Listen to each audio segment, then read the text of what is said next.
I believe in Jesus. I believe in him. And there's a lot of people that don't, and he gives you the right to do that.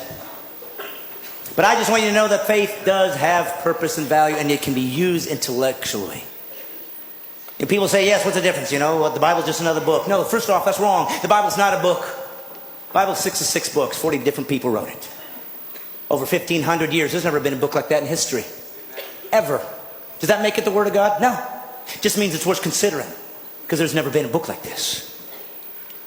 Gives you some reason to consider it over the others. Well, how about history? For hundreds of years, archaeology has used the Old Testament and New to find buildings, to find people, to find civilizations, to find kings that didn't exist or they didn't think they did. And suddenly the Bible said they were there and they dug it up and there it was. Does that make it the Word of God? No. It means it's historically accurate. Real people really existed and really wrote down what they saw. It's worth considering. And then they said, we're going to have God show up. And lots of people said that. Lots of religions say it. Don't worry, we'll prove it as a rational God would do. I will do prophecies. I will show that I'm not trapped in linear time, that I can see beyond where you are. I will give prophecies to tell you what the guy, when I show up, when God appears on earth to reveal himself, I'll show you what he's going to look like. Over 300 prophecies.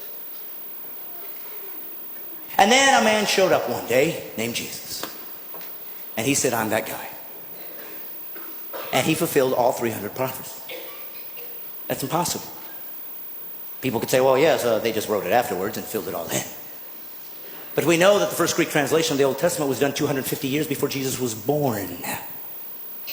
So how could they possibly know that he'd be born in Bethlehem? How could they possibly know he was going to be crucified when crucifixions didn't even exist as a capital punishment yet? How could they know that he'd be betrayed for 30 pieces of silver 250 years before there was a Jesus? Does it make it the Word of God? No, but it's starting to get close.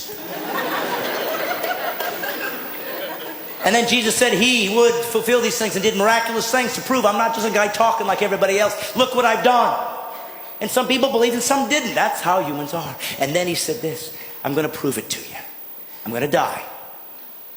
And I'm going to come back to life. Nobody's ever done that. And he died.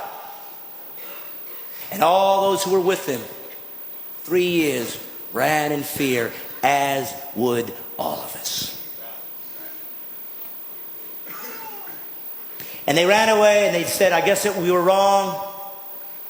And then something happened.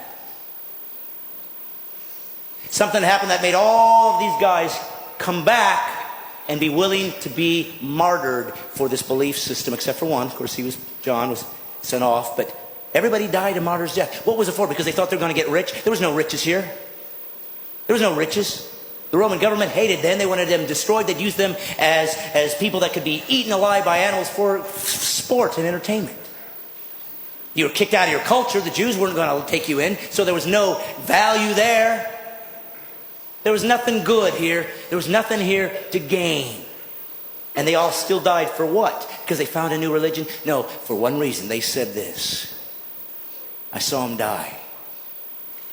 And I saw him come back.